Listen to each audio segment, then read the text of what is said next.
공룡과 인간의 공존 증거, 그 6번째 이야기입니다. 혹시 첫 번째 에피소드를 안 보신 분들은 첫 번째 에피소드가 가장 중요하기 때문에 첫 번째 에피소드를 꼭 보시고 이어서 시청해 주시길 바랍니다. 자, 그 다음에 소개해 드릴 것은 유적지입니다. 보시는 장소가 캄보디아에 있는 앙코르 유적지인데요. 고대 크메르 문명의 유적지입니다. 이 크메르 문명은 지금으로부터 대략 1000년에서 1500년 전에 존재했던 문명입니다. 근데 이 앙코르 유적지를 잘 살펴보면 기둥에 동물들이 새겨져 있는데요. 그 중에 이상한 동물이 있어서 자세히 한번 봤더니 등에 야구 홈베이스 모양의 뭔가를 붙이고 있는 동물이 있습니다. 이게요, 스테고사우루스라고 하는 공룡과 거의 똑같은 생김새를 갖고 있어요. 그래서 2006년 12월 27일에 KBS 뉴스에도 나왔었습니다. 근데 혹시 저 크메르 사람들이 상상력이 원체 뛰어나서 그 상상력으로 스테고사우루스를 머릿속에 디자인해서 새겨 넣었을까요? 저는 솔직히 아니라고 생각하는 게 더 옳다고 보거든요. 근거가 있는데 저 기둥에 새겨진 다른 동물들을 보시면 지금도 버젓이 살고 있는 동물들이거든요. 근데 유독 제 한 동물만 지금 살고 있지 않은 동물이에요. 지금 살고 있지 않다고 해서 무조건 상상력으로 만든 동물이라고 치부하는 게 오히려 더 억지스러운 것이 아닐까요? 그리고 어떤 우연인지는 몰라도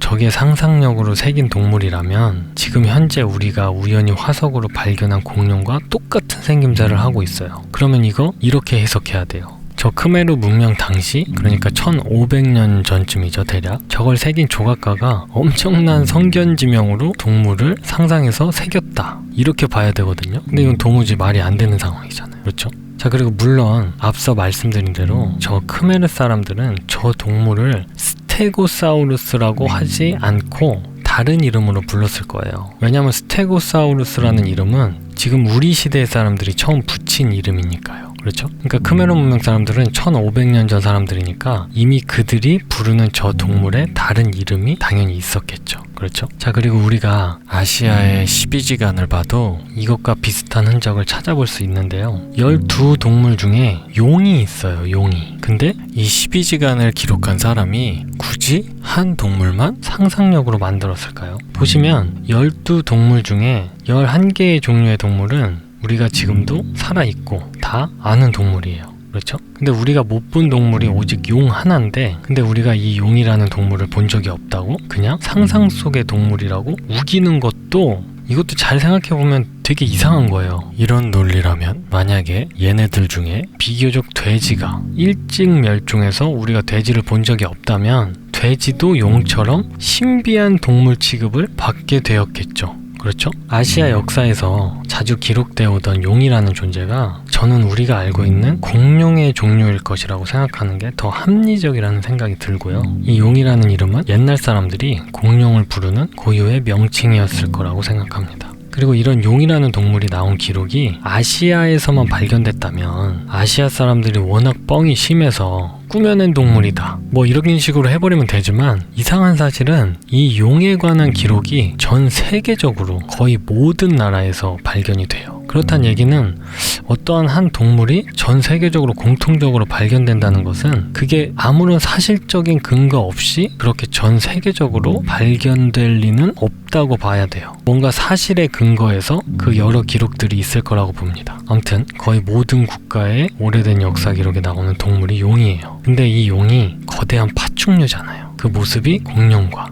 유사한 거예요. 그래서 세계 백과사전에서 어떤 똘똘하신 분께서 이런 얘기를 하십니다. 전설 속의 용은 과거에 살았던 실제 모습같이 보인다. 그들은 사람이 지구상에 등장하기 오래전에 서식했다는 거대한 파충류, 공룡과 아주 유사하다. 용은 일반적으로 사악하고 파괴적이다. 모든 나라는 용에 대한 전설을 가지고 있다, 라고 기록되어 있습니다. 자, 그리고 재미있는 기록이 있는데요. 1946년도에 사전에는 용을 지금은 희소한 동물이라고 기록해놨습니다. 지금은 희소한 동물이래요. 1946년도에 저 기록을 하신 분은 분명 용에 대한 실제적 이야기를 들었던 분이라는 생각이 듭니다. 그리고 많은 아시아 처방법에는 용의 피, 용의 뼈, 용의 침 같은 것이 있거든요. 이것도 상상력으로 기록해 놓은 걸까요? 근데 우리가 용에 대해서 조금 생각을 해보면요, 보통 사람들이 입에서 불을 뿜는 동물이 어떻게 실제 존재할 수 있겠느냐, 그냥 사람의 상상력으로 나온 거겠지, 그런 식으로 생각을 하는데요. 근데 그런 동물이 있을 수 있다는 그런 근거가 되는 동물이 있습니다. 그게 뭐냐면, 용처럼 큰 동물은 아니지만 참 신기한 특징을 갖고 있는 동물이 있는데, 이게 폭격수 딱정벌레라고 하는 벌레입니다. 딱정벌레가 종류가 아주 많거든요. 근데 그 중에 신기한 무기를 갖고 있는 이 딱정벌레는 어떤 무기를 갖고 있냐면요, 이렇게 두꺼비 같은 천적이 가까이 오면 꽁무니에서 100도가 넘는 화학폭탄을 발사해요. 실제 우리가 알고 있는 화학물질이에요. 그리고 이 폭탄은 360도로 자기가 원하는 방향으로 자유롭게 뿜어냅니다. 정말 놀라운 무기를 갖고 있죠. 근데 이제 우리 생각에는 얘가 이거 한번 뿜어내고 나면 꽁무니가 익어버리겠구나 라고 생각할 수 있거든요. 왜냐면 100도가 넘는 폭탄을 쐈으니까요. 멀쩡할 것 같지 않죠? 그렇죠? 우리도 그 탱크가 폭탄 쏘거나 뭐 총으로 총 쏘고 그러면 총구가 뜨거워지잖아요. 그래서 이제 저 딱정벌레는 저거 한 방 쏘고 중환자실로 가야 될 것 같다, 뭐 아무튼 우리는 생각엔 그럴 것 같은데, 쟤는 수십 번을 뿜어내도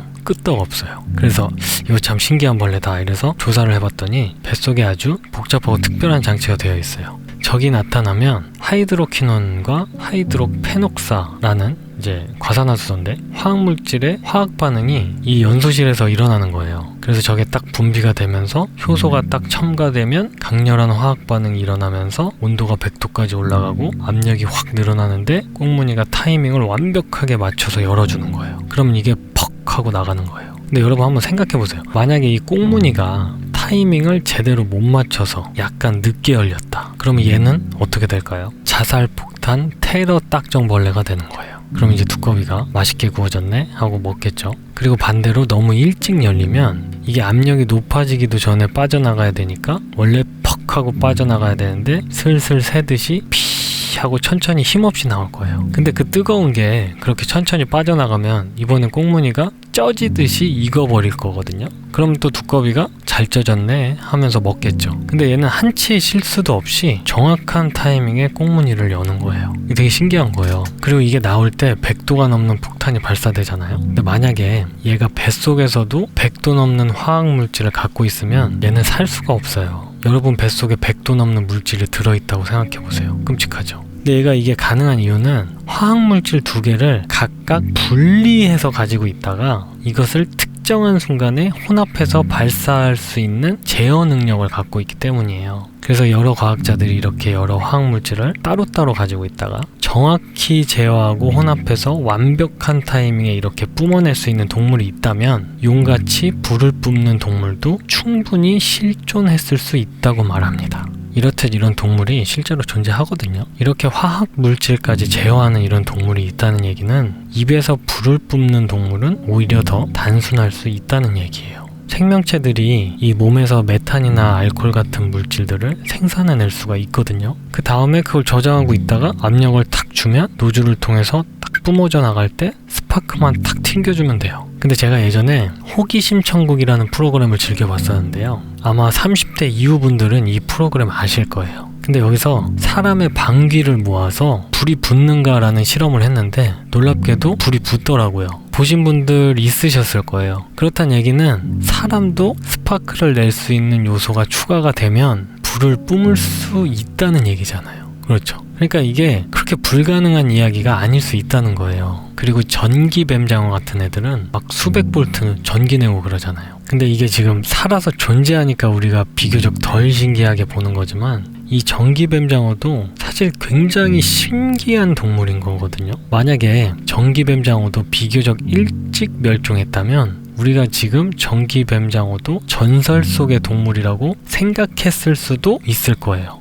그렇죠. 그리고 이 전기뱀장어도 그렇게 전기를 쏘는데도 자기는 감전이 안 돼요. 이것도 엄청 신기한 거예요. 우리가 만화에서 가능하다고 생각하는 피카츄나 전기뱀장어나 사실 뭐가 달라요. 그러니까 이런 장치를 갖고 있는 동물이 있다면 입에서 불을 뿜는 동물은 얼마든지 현실적으로 가능하다는 거예요. 그 우리 마술사들 막 입에서 불 뿜는 거 보여주고 그러잖아요. 근데 그분들 입 안 띄고 멀쩡하잖아요. 그죠? 이렇듯이 정교한 장치를 갖추기만 하면 충분히 가능한 이야기라는 것입니다. 자, 그리고 이런 전기뱀장어나 이런 폭격수 딱정벌레 같은 동물은 진화가 불가능하다는 걸 보여주는 확실한 예 중에 하나예요. 이게 무슨 말이냐면요, 여러분, 진화론이 맞다면 얘들이 처음부터 이런 무기를 가질 수는 없잖아요. 그렇죠? 그러면 저런 무기가 없다가 진화로 생겨나야 되죠. 그러면 여러분, 이런 무기가 없던 동물이 이런 무기를 가지려면 얼마나 많은 실험과 시행착오를 해야겠어요. 근데 이게요, 완벽하게 성공하기 전까지는 다 실패해요.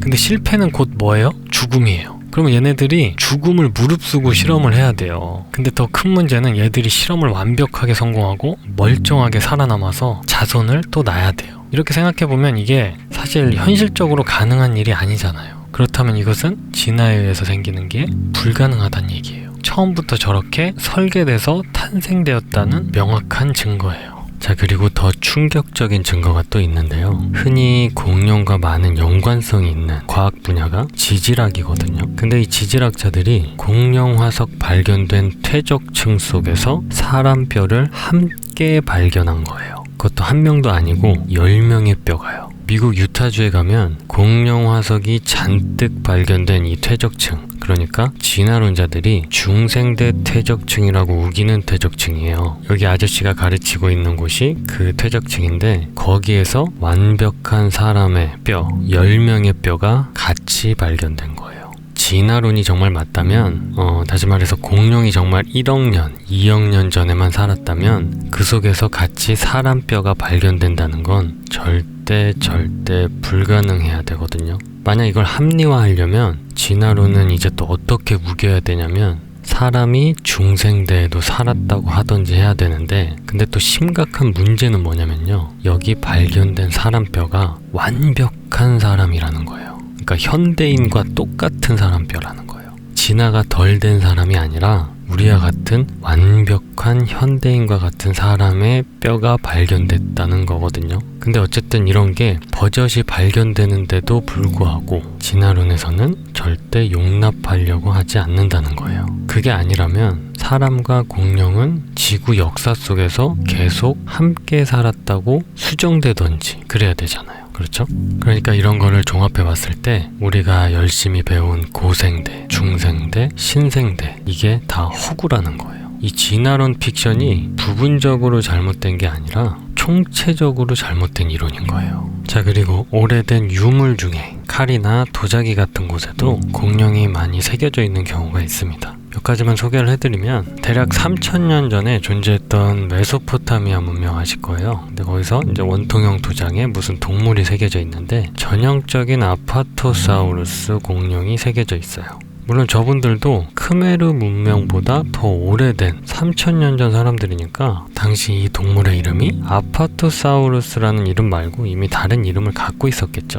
자, 그 다음에 AD 100년쯤, 그러니까 지금으로부터 대략 2000년 전쯤 나일강의 풍경을 그린 모자이크 그림인데요. 이집트 출신의 작가 중에 드미트리우스라고 하는 작가가 로마 제국 시절에 로마 쪽에서 예술 활동을 하다가 나일강 풍경을 그린 거예요. 그래서 여기 보시면 나일강 악어도 그려져 있습니다. 근데 이상한 동물이 하나 나오거든요.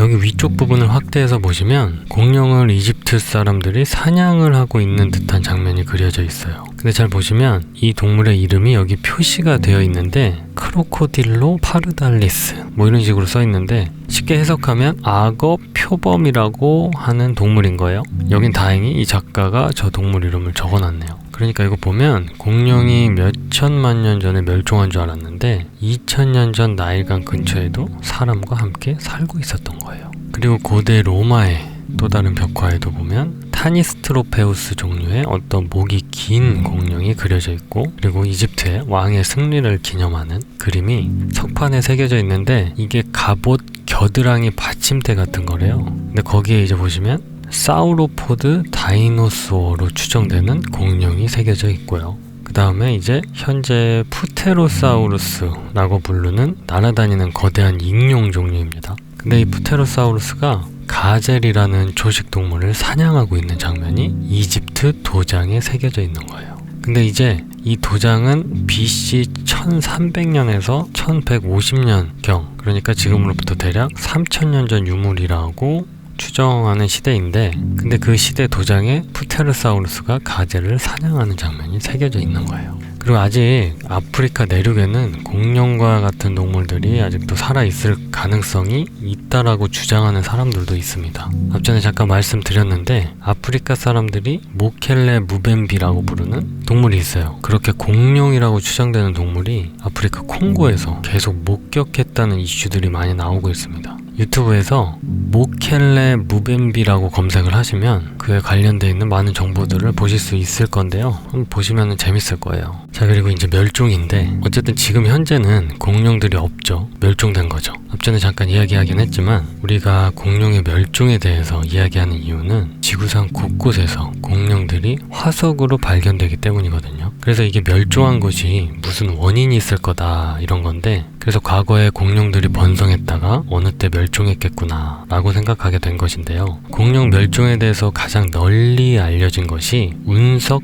충돌설 뭐 이런 건데, 간단히 요약하면 지구상에 어떤 큰 운석이 떨어지는 바람에 화산이 폭발하고 연쇄 반응이 일어나서 화산재가 하늘을 뒤덮고 햇빛이 땅에 닿질 못해서 뭐 얼어 죽었다, 굶어 죽었다, 새끼를 못 낳아서 죽었다, 뭐 온갖 주장들이 많아요. 그래서 이제 공룡의 멸종은 어떤 격변에 의해서 멸종이 됐다고 주장을 하고 있는데요. 근데 이렇게 우리가 자료들을 종합해 봤을 때 그 멸종 시기는 하여튼 몇 천만 년 전은 아니거든요. 그래서 비교적 짧은 과거에 멸종을 했을 것이다 라고 볼 수 있는 것입니다. 그리고 공룡의 멸종에 대해서 생각을 해보면 지금 전 세계적으로 동물들이 아주 빠르게 멸종해 가고 있는 거 아실 거예요. 그렇죠? 우리가 못 보다가 새로 발견되는 동물은 있을지 모르지만 새로 진화로 생겨나는 동물은 없어요. 그래서 지금 만약에 정말 진화론이 맞다면 지금 계속해서 새로운 종류의 동물들이 튀어나와야 돼요. 근데 아니에요. 완전 정반대예요. 오히려 있는 동물들이 빠르게 멸종해 가고 있어요. 아주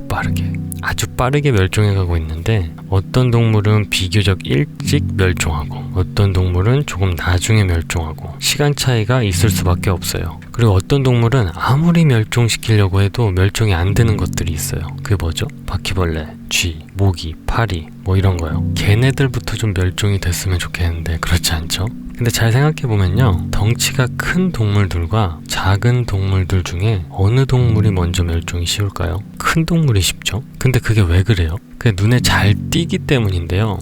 조금 더 잘 생각해보면 사람들 눈에 잘 띄기 때문이에요. 이 말은 즉 뭐냐면 동물들의 멸종의 가장 큰 원인이 되는 게 인간입니다. 이 지구상에 인구가 불어나기 전까지는 동물들은 균형을 잘 잡고 살고 있었어요. 근데 인간의 숫자가 급격하게 늘어나면서 동물들이 삶의 터전을 잃거나 또는 인간들에 의해서 무자비하게 사육을 당하면서 아주 빠르게 멸종해 가고 있어요. 앞전에 이야기했듯이 땅에서 사는 인간이 고래들을 멸종시킬 수 있을 거라고 누가 감히 상상이나 했겠어요. 그런데 이거 동물 보호하자는 운동 안 했으면 고래고 뭐고 수없이 많은 종류의 동물들이 이미 다 멸종했을 거예요. 그래서 보면 동물들의 멸종에 대해서 가장 큰 책임은 인간에게 있습니다. 인정하시나요? 근데 이제 보세요. 동물들이 이렇게 계속 멸종해 가고 있는데 동물들에 대한 체계적인 연구가 이루어지기 시작한 것은 그리 얼마 안 됐어요. 그 전까지는